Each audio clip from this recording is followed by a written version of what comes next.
hello लोगोफोर आरोबाव फिन खेबसेबाव आं बयखौबो आंनि चेनेलावहाय बराय हरलायबाय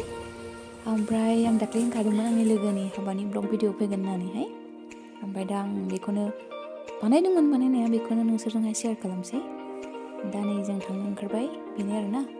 बेबो थांनो ओंखारबाय लोगोथार जों हिन्जाव गोदाननि बिराद लोगो माने ओरैबायदि लोगो आरोना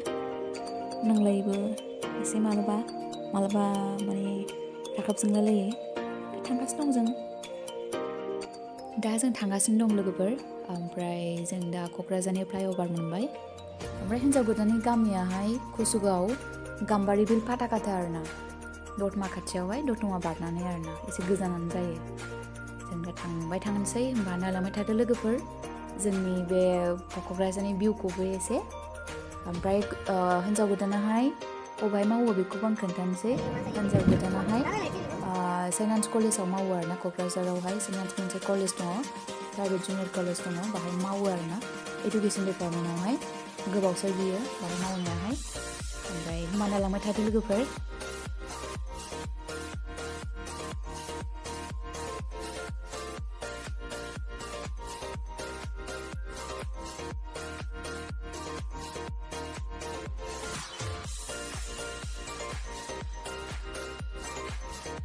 दा जों सौहैबाय हिन्जाव गोदाननि न'आव लोगोफोर खिन्थु हिन्जाव गोदानखौ लोगो मोनासै आरोना दुगैहैदोंसो बियो ओमफ्राय बियो जाहैबाय हिन्जाव गोदाननि बिफा आमाइ एसे रायलायनोसै आं बेजोंहाय आमाइजों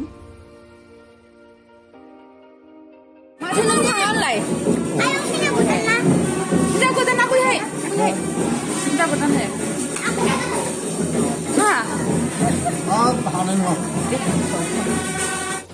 हिन्जाव गोदाननि बिफा आमाइजोंहाय एसे माबा माबि रायलायदोंमोन आङो ओमफ्राय बेखौ आं नोंसोरनो खोन्थायासै लोगोफोर नै हाबानि भिउखौ एसे नायदो होमबा लोगोफोर हिन्जाव गोदाननि न'नि हाबानि भिउखौहाय गय खावदों नै उसुंथिंजायहाय हाबायावथ' जोंनाहाय बर'फोरनाहाय मेइन गयानो ओमफ्राय ओरैथिं दङ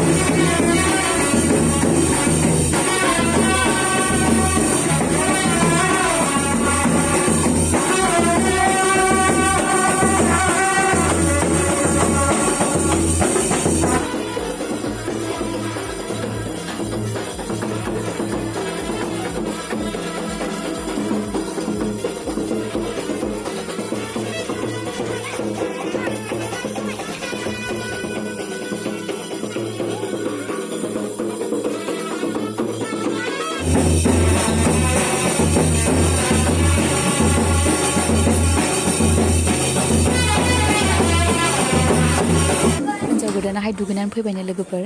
मेकआप खालामसै नामा ओमफ्राय आंबो खालामजागोन दिनैहाय मेकआप फार्स्ट टाइम इउटुबावहाय नोंसोरजों आंबो मेकआप खालामनानै एबार नुजागोन माबायदि नुयो नायदो लोगोफोर समायखाया एक्सुवेलि समायनायाथ' बा समायनो मेख्ल' ओरैबायदि मैला फैखादों आङो हाबायावहाय ओमफ्रायो आङो नेक्स्ट ब्लगावसो देखायनोसै लोगोफोर हिन्जाव गोदानखौ